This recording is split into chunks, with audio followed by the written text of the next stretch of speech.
여러분 컴퓨터나 노트북 사실 때 SSD로 할까 하드디스크로 할까 라는 고민 한 번쯤 해보셨죠? SSD는 빠르지만 비싸고 하드디스크는 느리지만 저렴한 가격에 많은 용량을 가졌습니다. 그래서 불과 몇 년 전까지만 해도요, 운영체제는 작은 SSD에 깔고 사진이나 영상 같은 데이터는 대용량 하드디스크에 저장하는 SSD와 하드디스크의 조합이 일종의 국룰이었습니다. 그런데 지난 10년간 SSD 가격이 정말 많이 저렴해졌습니다. 이제는 굳이 느린 하드디스크를 쓸 이유가 없어진 거죠. 웬만하면 그냥 1테라, 2테라짜리 대용량 SSD 하나를 통으로 쓰는 게 대세가 됐고, 실제로 요즘 나오는 노트북들은 아예 하드디스크 없이 SSD만 달고 나오기도 합니다. 자, 그럼 질문이 하나 생깁니다. 이거 제2의 플로피 디스크구만. 이제 하드디스크는 아무도 안 쓰는 거 아니야? 실제로 개인용 PC 시장만 보면 2021년을 기점으로 SSD 출하량이 하드디스크를 완전히 역전한 상황이거든요. 우리 눈앞에선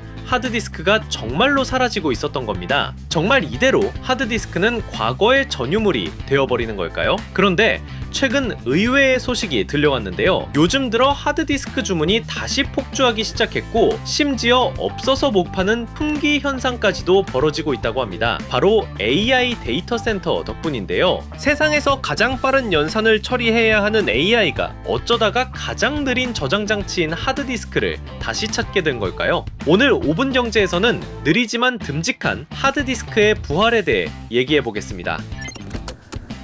하드디스크의 부활을 이해하려면 먼저 우리가 왜 이 기술이 끝났다고 생각했는지 알아볼 필요가 있겠죠. 네모나고 딱딱한 하드디스크는 자기장으로 코팅된 원판을 고속으로 회전시켜서 데이터를 읽고 쓰는 물리적인 장치였습니다. 하지만 물리적인 방식이다 보니 어쩔 수 없이 느린 속도와 소음, 발열이라는 한계를 가졌습니다. 그때 혜성처럼 등장한 것이 바로 SSD, 솔리드 스테이트 드라이브입니다. SSD라고도 많이 부르죠. SSD는 반도체 칩의 데이터를 저장하는 전자적인 방식입니다. 물리적인 움직임이 없으니 속도는 압도적으로 빨랐고 소음과 발열도 거의 없었습니다. 그리고 이 기술의 차이는 시장의 판도를 순식간에 바꿔놓았는데요. 개인용 PC와 노트북 시장에서 SSD는 순식간에 하드디스크를 대체했고, 사람들은 이제 하드디스크의 시대는 끝났다고 예측하기 시작했죠. 하지만 AI 시대가 열리면서 상황은 180도 달라졌습니다. AI는 아시다시피 인류 역사상 가장 많은 데이터를 먹어치우고 또 만들어내기도 하는 기술입니다. 그리고 바로 이 폭발적인 데이터가 하드디스크의 운명을 바꾼 결정적 열쇠였죠. 챗GPT와 같은 생성형 AI는 텍스트뿐만 아니라 이미지, 영상, 코드 등 엄청난 양의 데이터를 매순간 쏟아냅니다. 더 중요한 것은 AI 기업들은 모델의 성능을 계속 개선하기 위해 과거의 학습 데이터를 삭제하지 않고 계속 보관한다는 점입니다.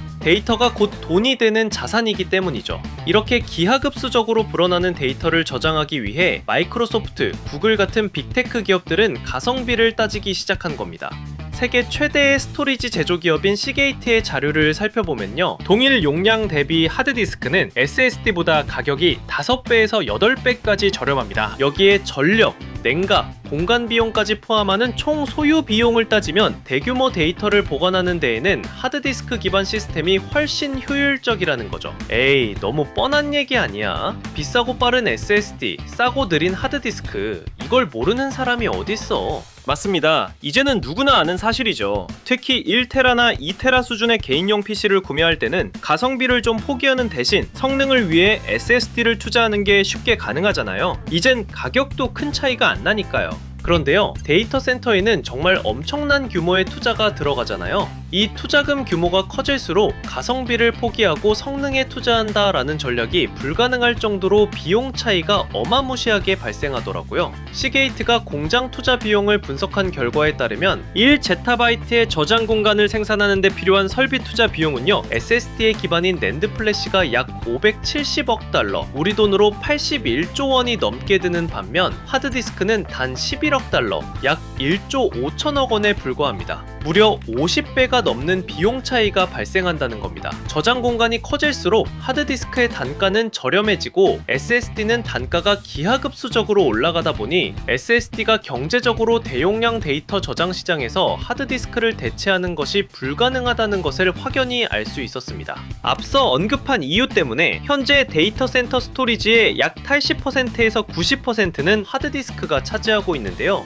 이미 데이터 센터 내 역할 분담은 더욱 명확해졌다고 합니다. 자주 사용하며 빠른 처리가 필요한 핫 데이터는 SSD에, 당장 쓰진 않지만 반드시 보관해야 하는 방대한 콜드 데이터는 하드디스크에 저장하는 완벽한 분업 체계가 자리 잡은 것이죠. 가격 규모만 다를 뿐이지 개인용 PC랑 크게 다른 점이 없어 보입니다. 시장 분석기관 IDC는 앞으로도 SSD와 하드디스크의 저장 비율이 2대8 정도로 유지될 것이라 전망하며 하드디스크의 지배력이 계속될 것을 예고했습니다. 그리고 이런 추세 속에서 시장 역시 즉각 반응했습니다. 웨스턴 디지털, 시게이트 같은 하드디스크 제조사들의 최근 분기 매출은 30% 이상 급증했고 글로벌 하드디스크 시장은 연평균 6.48%씩 성장해 2030년 약 91조 원 규모에 이를 것으로 전망되고 있습니다. 특히 데이터 센터에 쓰이는 10TB 이상 고용량 드라이브 시장은 연평균 13%가 넘는 가파른 성장세가 예상되는데요. 생각보다 수요가 더 폭발적으로 증가하니 예상치 못한 새로운 문제가 생겼습니다. 바로 전 세계적인 하드디스크 공급 대란입니다. 반도체와 마찬가지로 AI 시대의 수요를 공급이 따라가지 못하는 품귀 현상이 하드디스크 시장에도 똑같이 벌어지고 있는 건데요. 제조사들은 당혹스러움을 감추지 못했습니다. 팬데믹도 겹치고 제품도 안 팔리니까 생산 규모를 줄였는데 갑작스럽게 찾아온 AI 특수를 감당하지 못하고 있는 거죠. 그리고 부품 독점 문제도 있습니다. 차세대 고용량 하드디스크의 필수적인 유리 원판, 글래스 플래터를 일본의 호야라는 단 한 곳의 기업이 거의 독점 생산하고 있어서 생산량 확대에 구조적인 제약이 생긴 상황이고요. 특히 고용량 제품의 경우 안정성을 위해 그만큼 긴 테스트 시간이 필요한데요. 불량 여부를 판단하기 위해서는 무려 수백 시간이 필요하다고 합니다. 그러다 보니 생산 라인 전체의 발목을 잡는 병목 현상이 자주 발생한다고 하는데요. 수요는 폭증했는데 공급이 따라가질 못하니 제조사 입장에서는 여러모로 난처한 상황이 벌어지고 있습니다. 자, 그럼 하드디스크의 한계는 어디까지일까요? 올해 1분기를 기준으로 주요 제조사들이 출하한 대용량 하드디스크의 평균 용량은 약 17TB 수준이라고 합니다. 그리고 현재 시장에 나와 있는 최고 용량은 무려 30TB, 가격은 대략 120만원 선입니다. 업계에서는 앞으로 100TB 용량도 가능할 것으로 보고 있습니다. HAMR이라는 기술인데 디스크 표면을 순간적으로 가열해 데이터 저장 밀도를 이전과는 비교할 수 없을 정도로 끌어올리는 방식을 사용한다고 합니다. 불과 5년 만에 하드디스크의 최대 용량이 2배 넘게 또 늘어나는 만큼 당분간은 SSD가 하드디스크의 가성비를 따라잡기는 거의 불가능에 가까워 보입니다.